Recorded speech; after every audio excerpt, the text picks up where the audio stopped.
Thermodynamics में अब हम लोग क्या बात करने जा रहे हैं? Laws of thermodynamics. इसमें हम लोग सबसे पहले जो बात करेंगे वो लॉ कौन सा है? Zeroth law of thermodynamics. Heading डालो, zeroth law of thermodynamics, which is based on thermal equilibrium. किस पर बेस्ड है ये? Based on thermal equilibrium. Based on thermal equilibrium. किस पर बेस्ड रहा होता है ये?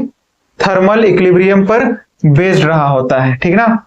अगर दो सिस्टम एक दूसरे के साथ में थर्मल इक्विलिब्रियम में है, अगर एक तीसरा सब्सटेंस है जो कि किसी एक के साथ में थर्मल इक्विलिब्रियम में है, तो तीनों सब्सटेंस क्या हो जाएंगे? एक दूसरे के साथ में थर्मल इक्विलिब्रियम में आ जाएंगे। कहने का मतलब क्या है कि दो सिस्टम है, मान के चलो कि मेरे पास में ए एक सिस्टम है, एक बी सिस्टम है, और एक हमारे पास में क्या है? सी सिस्टम है। अगर ए और बी ये दोनों हमारे पास में क्या है? थर्मल इक्विलिब्रियम में है। These are on thermal equilibrium and B is thermal equilibrium with the C, ठीक ना। अगर ए एक सिस्टम है जो कि बी के साथ में थर्मल इक्विलिब्रियम में है, और बी जो है फर्दर एक सिस्टम सी के साथ में थर्मल इक्विलिब्रियम में है, तो ए और सी भी क्या होगा? एक दूसरे के साथ में थर्मल इक्विलिब्रियम में होगा। यही मतलब होता है इस जीरोथ लॉ ऑफ थर्मोडायनेमिक्स का। तो लिखो, if two thermodynamic system are in thermodynamic equilibrium. आप क्या लिखोगे? If two thermodynamic if two thermodynamics systems are in thermal equilibrium। क्या कहा हमने कि अगर कोई दो सिस्टम किसमें है? थर्मल इक्विलिब्रियम में है। थर्मल इक्विलिब्रियम में है with the third one, with the third one, ठीक है ना। जैसे कि हमने क्या बताया कि ए बी के साथ में थर्मल इक्विलिब्रियम में है और बी फिर फर्दर सी के साथ में थर्मल इक्विलिब्रियम में है, तब जो है ये एक दूसरे के साथ में, then all the three system will be in thermal equilibrium. Then आप क्या लिख सकते हो? देन ऑल द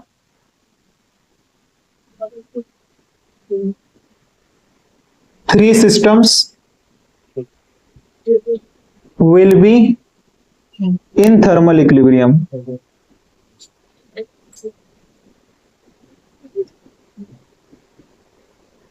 है ना। कहने का मतलब यही है कि मतलब एक जो है ना, मतलब एक सिस्टम था ए, बी के साथ में जुड़ा हुआ है, ये दोनों एक दूसरे के साथ में हीट का ट्रांसफर कर रहे हैं। थर्मल इक्विलिब्रियम का ही मतलब है ना, टेम्परेचर डिफरेंस की वजह से क्या करेगा? हीट फ्लो करना शुरू करेगा। अगर ए ज्यादा हीट है, बी कम हीट है, तो ए से किधर की तरफ मूव करना शुरू करेगा? बी की तरफ मूव करना शुरू करेगा। अब बी से फिर सी जो है ना, सी का टेम्परेचर और कम है, तो बी से किस में जाना शुरू करेगा? सी में। और कब तक टेम्परेचर का फ्लो होता रहेगा? जब तक कि सबका टेम्परेचर क्या ना हो जाए? सेम ना हो जाए। तो हम लोग बोल सकते हैं ना कि तीनों सिस्टम किस में आ जाएगा? थर्मल इक्विलिब्रियम में आ जाएगा। If two system are in thermal equilibrium and third system is one of them, यानी कि उनमें से किसी एक के साथ में तीसरा एक सिस्टम है जो कि थर्मल इक्विलिब्रियम में है, तो तीनों सिस्टम एक दूसरे के साथ में क्या होंगे? थर्मल इक्विलिब्रियम में होंगे। यही होता है हमारे पास में zeroth law of thermodynamics. Simple है, कोई दिक्कत वाली बात नहीं होनी चाहिए इसमें, ठीक ना। यानी कि ये हम लोग क्या मान रहे हैं? इसको हम लोग सिस्टम 1 मान रहे हैं, इसको हम सिस्टम 2 मान रहे हैं, इसको हम क्या मान लिए? सिस्टम 3 मान लिए। तो सिस्टम 1 जो है सिस्टम 2 के साथ में थर्मल इक्विलिब्रियम में है, और फिर सिस्टम 2 फिर फर्दर थर्ड के साथ में थर्मल इक्विलिब्रियम में है। तो इससे हम लोग ये कंक्लूड कर सकते हैं कि जो हमारे पास में सी है वो इसके साथ में भी थर्मल इक्विलिब्रियम में होगा और इसके साथ में भी, तीनों एक दूसरे के साथ में थर्मल इक्विलिब्रियम में होंगे, यानी कि तीनों का टेम्परेचर क्या हो जाएगा, टेम्परेचर जो है वो क्या हो जाएगा, सेम हो जाएगा। बहुत सिंपल सा लॉ था ये, टेम्परेचर क्या हो जाएगा, सेम हो जाएगा। अब बात करते हैं फर्स्ट लॉ ऑफ थर्मोडायनेमिक्स। क्या? फर्स्ट लॉ ऑफ थर्मोडायनेमिक्स, जो किस पर बेस्ड है, बेस्ड ऑन एनर्जी ट्रांसफर। किस पर बेस्ड है, एनर्जी ट्रांसफर पर बेस्ड है। मतलब किस पर डिपेंड करेगा, हीट एंड वर्क, ठीक ना, क्या, हीट एंड वर्क पर डिपेंड करेगा, बेस्ड ऑन एनर्जी ट्रांसफॉर्मेशन। और ये किस पर बात करता है, कंजर्वेशन ऑफ एनर्जी पर बात करता है। किस पर बात करता है, कंजर्वेशन ऑफ एनर्जी। पहले इतना लिखो तो,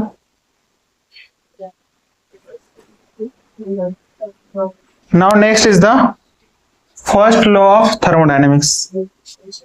लॉज ऑफ थर्मोडायनेमिक्स में नेक्स्ट जो है वो क्या है, first law of thermodynamics which is based on the conservation of energy, जो कि किस पर बेस्ड है, कंजर्वेशन ऑफ एनर्जी पर बेस्ड है। यानी कि कहने का मतलब क्या है, यूनिवर्स में एनर्जी क्या रहेगी हमारे पास में, कंजर्व्ड रहेगी, कांस्टेंट रहेगी, हम लोग बोल सकते हैं, ठीक ना। तो हेडिंग डालो first law of thermodynamics. Next is the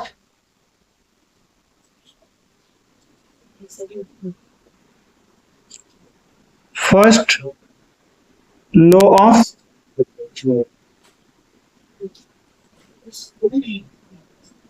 thermodynamics की first law of thermodynamics.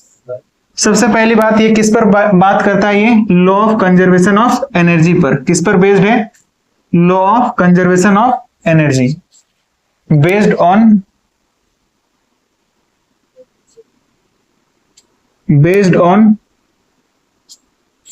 Conservation of energy.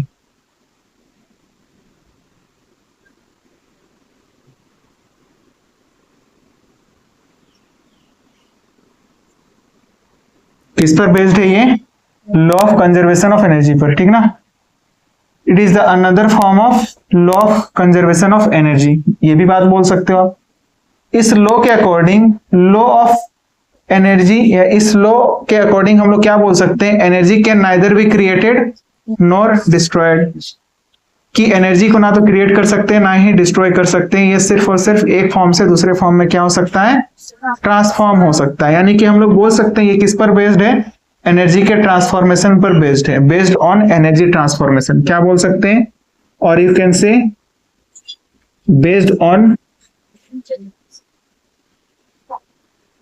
Energy transformation, ठीक है। तो लिखो according to this law, according to this law energy can neither be created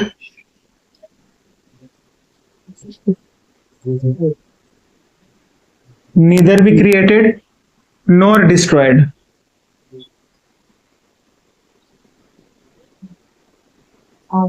energy ना तो create किया जा सकता है और ना ही क्या किया जा सकता है, डिस्ट्रॉय किया जा सकता है। Although it can be transform, although it can be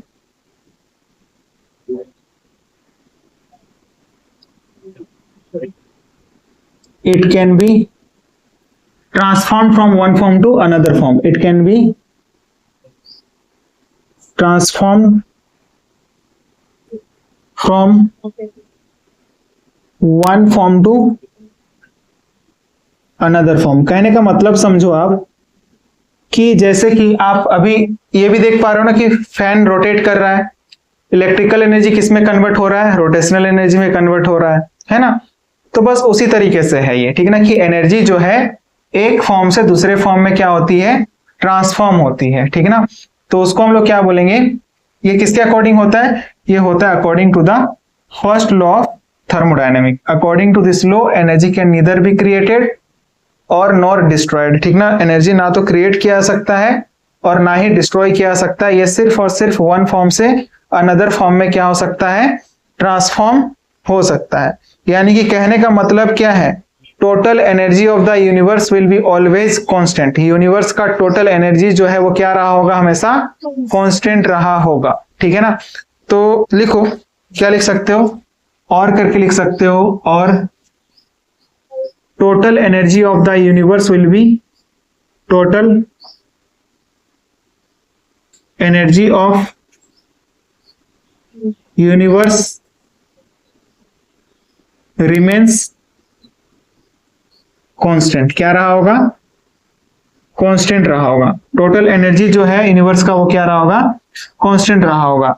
जैसे कि आप समझो कि एक पीस ऑफ स्टोन को ड्रॉप किया जाता है एक हाइट से, तो हमारे पास में क्या होगा कि अगर हम एक पीस ऑफ स्टोन को ड्रॉप कर रहे हैं तो क्या होगा, क्या कि मतलब एक पोटेंशियल एनर्जी उसके पास में रहा होगा, किस में कन्वर्ट हुआ? वो काइनेटिक एनर्जी में कन्वर्ट हुआ, नीचे की हो रहा है, ठीक है। तो एनर्जी जो है ट्रांसफॉर्म हो रहा है, एक फॉर्म से दूसरे फॉर्म में क्या हो रहा है?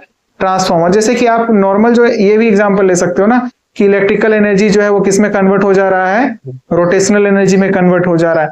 तो ये सब क्या है? एनर्जी जो है एक फॉर्म से दूसरे फॉर्म में क्या हो रहा है? ट्रांसफॉर्म हो रहा है, ठीक है ना। अब देखो, अब हम लोग क्या लिख सकते हैं मैथमेटिकली? हम लोग ऐसा लिख सकते हैं क्या? देखो उधर लिखना हो चुका है, अच्छा इधर ही लिख लो।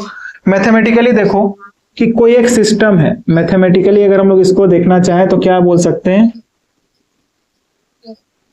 मैथमेटिकली हम लोग क्या बोल सकते हैं? कोई एक सिस्टम है, कोई एक सिस्टम है जिसका कि क्या रहा होगा? इंटरनल एनर्जी रहा होगा। इनिशियल जो है इंटरनल एनर्जी कुछ ना कुछ रहा होगा, इनिशियल इंटरनल एनर्जी, जिसको कि हम क्या बोल रहे हैं? यू आई बोल रहे हैं। क्या बोल रहे हैं? यू आई। ये क्या है? इनिशियल इंटरनल एनर्जी है। अब इस पर क्या किया जाएगा? वर्क किया जाएगा या फिर हीट दिया जाएगा, ठीक है ना। वर्क किया जाए और हीट दिया जाए, और हमको क्या मिल गया? एक दूसरा फाइनल सिस्टम मिल गया। ये हमारे पास में final state of the system है। ये क्या है? यानी कि कोई भी मतलब बोल सकते हो कोई भी स्टेट चेंज होगा। ये हमारे पास में इनिशियल इंटरनल एनर्जी था, यहां पर U1, ये इनिशियल स्टेट था, initial state of the system था, और ये क्या है? Final state of the system है। तो फाइनल इंटरनल एनर्जी को हम क्या बोल दे रहे हैं? U2 बोल दे रहे हैं। क्या बोल दे रहे हैं? U2 बोल दो, या फिर UF बोल सकते हो, ठीक है ना। क्या बोल सकते हो? UF बोल सकते हो। इसको हम U1 मान लेते हैं, ठीक है ना, U1, और इसको आप क्या मान लो? U2 मान लो, ठीक है ना। क्या मान लो? फाइनल इंटरनल एनर्जी को आपने क्या मान लिया? U2 मान लिया। तो यहां पर जो एनर्जी में चेंज आ रहा है, इंटरनल एनर्जी में चेंज जो आएगा वो किसकी वजह से आएगा?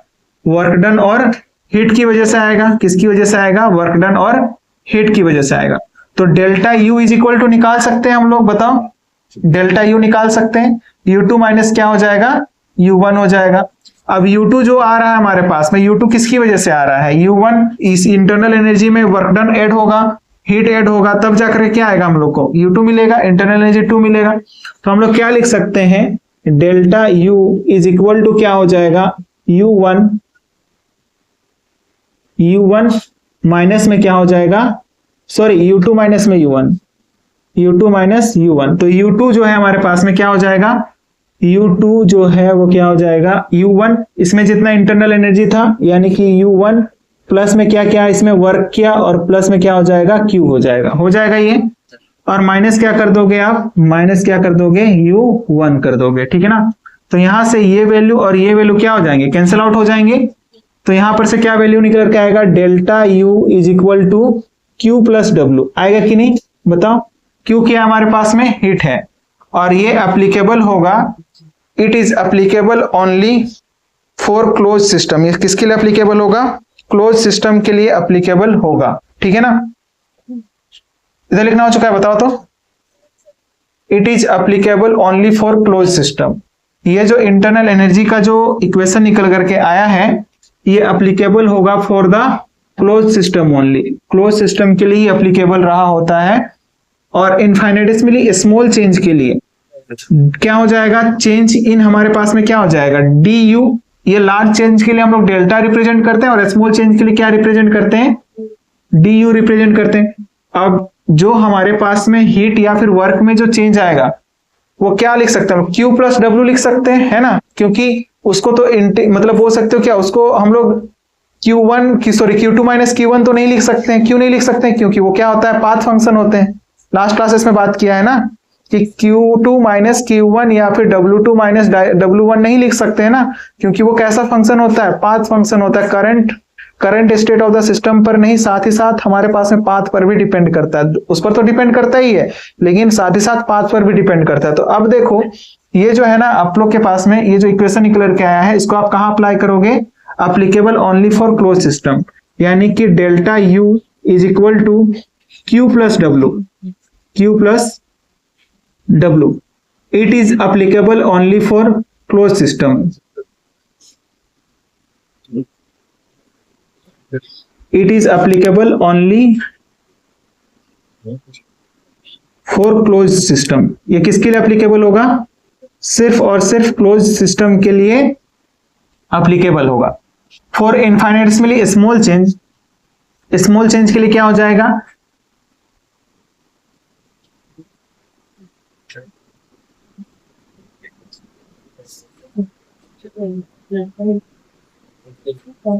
स्मॉल चेंज, तो स्मॉल चेंज के लिए क्या हो जाता है? D U is equal to क्या हो जाएगा? क्यू प्लस डब्ल्यू हो जाएगा। क्या हो जाएगा? D U will be equal to the Q plus W. ये बात अपने को ध्यान में रखना है, ठीक ना।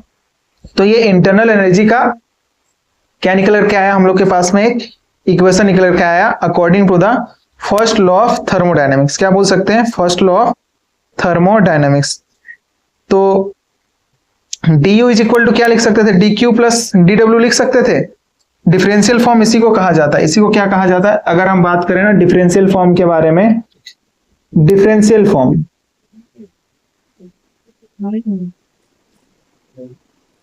D U is equal to क्या हो जाएगा? डी क्यू प्लस में क्या हो जाएगा? डी डब्ल्यू हो जाएगा। क्या हो जाएगा? D W. अब देखो इसको इंटीग्रेट करने का क्या आएगा हमारे पास में? चेंज जो आएगा वो हमारे पास में चेंज क्यू ही होगा हमारे पास में। यहां पर क्या हो जाएगा? डब्ल्यू हो जाएगा, और यहां पर क्या हो जाएगा? डी यू हो जाएगा। होगा ना? वही बात हो गई ना कि इसको तो हम लोग ये तो हमारे पास में इंटरनल एनर्जी जो होता है वो तो हमारे पास में स्टेट फंक्शन होता है, तो इसको हम लोग डी यू लिख सकते हैं, यानी कि change in internal energy U2 minus में क्या हो जाएगा? U1 हो सकता है। बट ये जो है हमारे पास में नहीं हो सकता है, Q2 माइनस Q1 नहीं हो सकता। यहाँ पर डी क्यू नहीं लिख सकते हैं, डी क्यू डी डब्ल्यू नहीं लिख सकते हैं ना? लिख सकते हैं क्या? नहीं लिख सकते हैं। क्यों? क्योंकि Q जो है ना वो कैसा होता है? एक पाथ फंक्शन होता है। कैसा फंक्शन होता है? एक पाथ फंक्शन होता है, जो कि करंट स्टेट और यानी कि state of the system as well as path पर भी डिपेंड करता है, इस वजह से। ठीक है, अब देखो कोई भी हमारे पास में आइसोलेटेड सिस्टम है, उधर लिखना हो चुका है। फॉर एन आइसोलेटेड सिस्टम, कोई भी आइसोलेटेड सिस्टम है उसके लिए क्या हो जाएगा बताओ? क्यू की वैल्यू क्या हो जाएगी? कोई भी अगर आइसोलेटेड सिस्टम है, आइसोलेटेड सिस्टम मतलब क्या? जो कि ना तो हीट का ट्रांसफर कर सकता है और ना ही हीट, मतलब हीट का ही ना, एनर्जी मतलब क्या? हीट का ही तो एक बोल सकते हो कि हीट क्या? एनर्जी का एक फॉर्म है, बोल सकते हो, है ना। तो हीट ना तो हीट ट्रांसफॉर्म हो सकता है और ना ही उस पर कोई वर्क किया जा सकता है। किया जाएगा क्या? नहीं किया जाएगा। अगर कोई आइसोलेटेड सिस्टम है मतलब क्या है कि उसका जो बाउंड्री है वो कैसा रहा होगा? रिजिड रहा होगा, और रिजिड रहा होगा मतलब वर्क भी क्या हो जाएगा? डब्ल्यू भी क्या हो जाएगा हमारे पास में? जीरो हो जाएगा। तो डेल्टा यू का वैल्यू क्या हो जाएगा? जीरो हो जाएगा। ठीक है ना, समझ में आ रही है बात? लिखो पहले। अब देखो कि for isolated system, isolated system का मतलब, आइसो का मतलब ही क्या है हमारे पास में? आइसोलेटेड सिस्टम का मतलब क्या निकल के आया?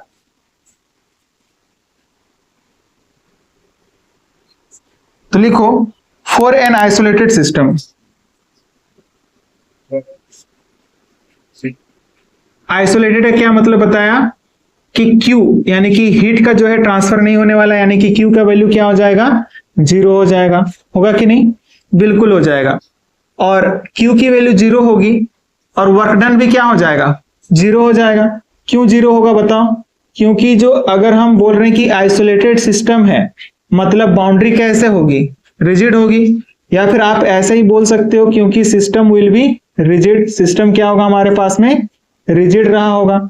और रिजिड रहा होगा तो उस पर ना तो हमारे पास में उस सिस्टम का ना तो एक्सपेंशन होगा और ना ही कंप्रेशन होगा। In that case work done will be the zero. ठीक ना, क्योंकि सिस्टम कैसा है? रिजिड है। तो इसलिए हमारे पास में इंटरनल एनर्जी, इंटरनल एनर्जी जिसको कि हम लोग किससे रिप्रेजेंट करते हैं? यू से रिप्रेजेंट करते हैं, of an isolated system, of an isolated system, isolated system. तो ध्यान रखना आप लोग कोई भी आइसोलेटेड सिस्टम अगर कहीं पर डायरेक्टली क्वेश्चन में आपको ये मेंशन कर दिया जाएगा कि आइसोलेटेड सिस्टम, आपको पूरा पूरी ऐसे मेंशन नहीं किया जाएगा कि Q की वैल्यू 0 आएगी, W की वैल्यू 0 आएगी, फिर उसके बाद इंटरनल एनर्जी का वैल्यू क्या हो जाएगा, 0 हो जाएगा। ये बात आपको नहीं बोली जाएगी, ठीक ना। आपको डायरेक्टली क्या लिखा हुआ मिलेगा, आइसोलेटेड सिस्टम लिखा हुआ मिलेगा, वहां से आपको सारे वैल्यूज क्या करने होंगे, कैलकुलेट करने होंगे, ठीक है ना। तो बहुत ध्यान बरतनी होगी आपको, ठीक है ना। तो Q का वैल्यू क्या हो गया, 0 हो गया, W का वैल्यू क्या हो गया, 0 हो गया।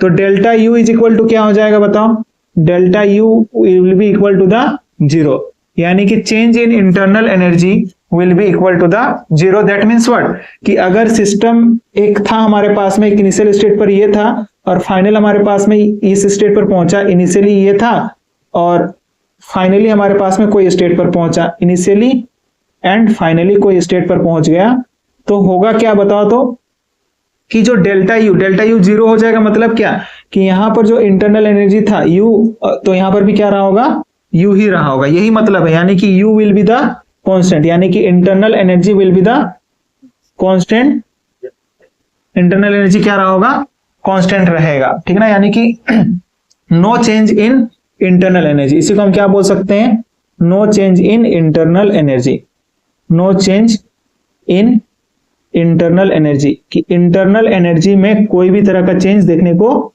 नहीं मिलने वाला है, क्योंकि यहां पर ना तो यहां पर हीट मतलब एब्जॉर्ब कर रहा, ना ही रिलीज कर रहा है, ठीक ना। क्योंकि सिस्टम कैसा है, आइसोलेटेड है, तो एनर्जी तो ट्रांसफर हो ही नहीं सकता ना सिस्टम के साथ में, हीट ट्रांसफर हो ही नहीं सकता है। और क्योंकि सिस्टम कैसा है, अगर आइसोलेटेड है मतलब सिस्टम मस्ट है कि वो कैसा रहा होगा, रिजिड रहा होगा, तो एक्सपेंशन भी नहीं होगा और कंप्रेशन भी नहीं होगा, तो वर्क डन भी क्या हो जाएगा, 0 हो जाएगा। अब दोनों की वैल्यू 0 हो गई, तो फॉर्मूला क्या निकल कर आया था, delta U is equal to Q plus W। तो Q और W की वैल्यू अगर 0 हो गई, तो चेंज इन इंटरनल एनर्जी का वैल्यू क्या आ जाएगा, 0 आ जाएगा, यानी कि जो वैल्यू है वो क्या हो जाएगी, कांस्टेंट हो जाएगी, ठीक है। क्लियर है बात, कोई दिक्कत इसमें। तो ये होता है हमारे पास में फर्स्ट लॉ ऑफ थर्मोडायनेमिक्स। अब नेक्स्ट है हमारे पास में साइन कन्वेंशन, जो कि हम लोग नेक्स्ट क्लास में डिस्कस करेंगे। साइन कन्वेंशन हो गया, इसके अलावा बोल सकते हो डिफरेंट तरह के जो हमारे पास में फॉर्मूले हैं जो कि इंटरनल एनर्जी को लेकर के आएंगे, उसमें हम लोग डिस्कस करेंगे, ठीक है ना। बताओ यहां तक कोई दिक्कत है, कोई डाउट है तो बताओ। नहीं, डाउट है, ओके ठीक है, फिर मिलते हैं नेक्स्ट वाले क्लास में, जहां पर कि हम लोग आगे डिस्कस करेंगे, ठीक है।